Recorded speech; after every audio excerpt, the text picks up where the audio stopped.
வரலாற்று சிறப்புமிக்க பொதுக்குழுவிற்கு தலைமையேற்று நடத்தும் கழகத்தினுடைய அவைத்தலைவர் அவர்களே, அனைத்திந்திய அண்ணா திராவிட முன்னேற்ற கழகத்தின் பொதுச் செயலாளர், சட்டமன்ற எதிர்க்கட்சி தலைவர் நம்முடைய அண்ணன் எடப்பாடியார் அவர்களே, தலைமை கழக நிர்வாகிகளே, செயற்குழு பொதுக்குழு உறுப்பினர்களே, அனைவருக்கும் என்னுடைய வணக்கம். கண் தெரியாதவருக்கு கமலக்கண்ணன் என்று பெயர் வைத்ததை போல, நாக்கு தடுமாறுகிறவனுக்கு நாவுக்கரசர் என்று பெயர் வைத்ததை போல, ஆட்சியை பற்றி, அரசு துறைகளை பற்றி எதுவுமே தெரியாத எல்லா மக்குகளையும் மந்திரியாக்கி வைத்திருக்கிறார்கள். அவர்களுக்கு தெரிந்த ஒரே நிர்வாகம், எங்கே காசு வாங்க வேண்டும், எவ்வளவு வாங்க வேண்டும், வாங்கியதை எங்கே கொடுக்க வேண்டும் என்று தரகு வேலையைத்தான் இன்றைக்கு கையாலாகாத திமுக அரசு செய்து கொண்டிருக்கிறது.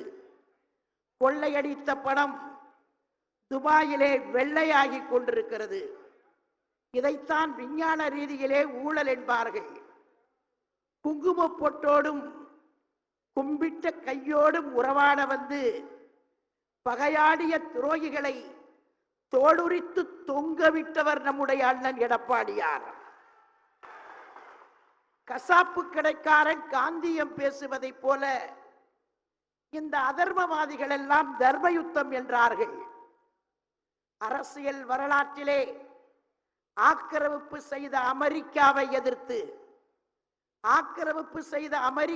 எதிர்த்து வியட்நாம் நாடு நீண்ட விடுதலை போர் நடத்தியது. போருக்கு தலைமையேற்றவர் கோசி மின். அப்போது ஒரு கவிஞன் பாடினான், நம்முடைய தேரின் பீடம் ஒரு தேர்ந்த தளபதிக்காக காத்து கொண்டிருக்கிறது என்று. அதே சூழ்நிலைதான் இப்போதும் நிலவிக் கொண்டிருக்கிறது நம்முடைய தமிழ்நாட்டிலே. அரச பீடம், அரச நாற்காலி அண்ணன் எடப்பாடியாருக்காக காத்து கொண்டிருக்கிறது. சமீபத்திலே உலுக்கிய, தமிழ்நாட்டையே புரட்டி போட்ட புயல் வெள்ளத்தை கையாளாக தெரியாமல் திமுகவின் கையாளாகாத அரசு இன்றைக்கு மக்கள் மத்தியிலே வெறுப்பை சந்தித்துக் கொண்டிருக்கிறார்கள். மக்கள் கோபத்திலே கொந்தளித்துக் கொண்டிருக்கிறார்கள்.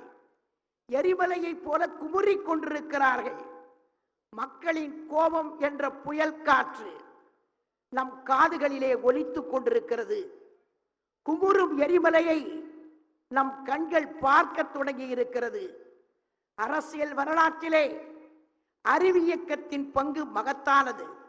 சாக்ரட்டிஸ், பிளாட்டோ, அரிஸ்டாட்டில் என்று தொடங்கி வால்டேர், ரூசோ என்று வளர்ந்து கார்ல் மார்க்ஸ், ஏங்கல்ஸ், லெனின் என்று வெற்றிகளை குவித்தது அறிவியக்கம்தான். தமிழ்நாட்டை பொறுத்தவரை தந்தை பெரியார் தொடங்கி வைத்த அறிவு புரட்சி, பேரறிஞர் அண்ணா, புரட்சி தலைவர், புரட்சி தலைவி அம்மா என்று வளர்ச்சி பெற்று இன்று திராவிட இயக்கத்தின் வடிவமாக அந்த மகத்தான தலைவர்களின் வாரிசாக நம்முடைய அண்ணன் எடப்பாடியார் விளங்கிக் கொண்டிருக்கிறார். இன்றைக்கு மத்திய அரசிடம் நிதி வாங்குவதற்கு நீங்களும் வாருங்கள் என்று சில கத்துக்குட்டிகள் அழைத்துக் கொண்டிருக்கிறது. நான் அவர்களை பார்த்து கேட்க விரும்புகிறேன். அன்றைக்கு அரிசி கேட்டு நம்முடைய புரட்சி தலைவர் எம்ஜிஆர் அவர்கள் கடற்கரையிலே உண்ணாவிரதம் இருந்தார். நம்முடைய அம்மா அவர்கள் காவிரி நதிநீர் கேட்டு கடற்கரையிலே உண்ணாவிரதம் இருந்தார். அன்றைக்கு இந்த அறிவு எங்கே போனது? ஆதரவு தந்தார்களா? உடன் வந்தார்களா? அண்ணன் எடப்பாடியாரை அழைக்க கூட தகுதி இல்லாத சில ஜென்மங்கள் இன்றைக்கு கேட்டுக் கொண்டிருக்கிறார்கள்.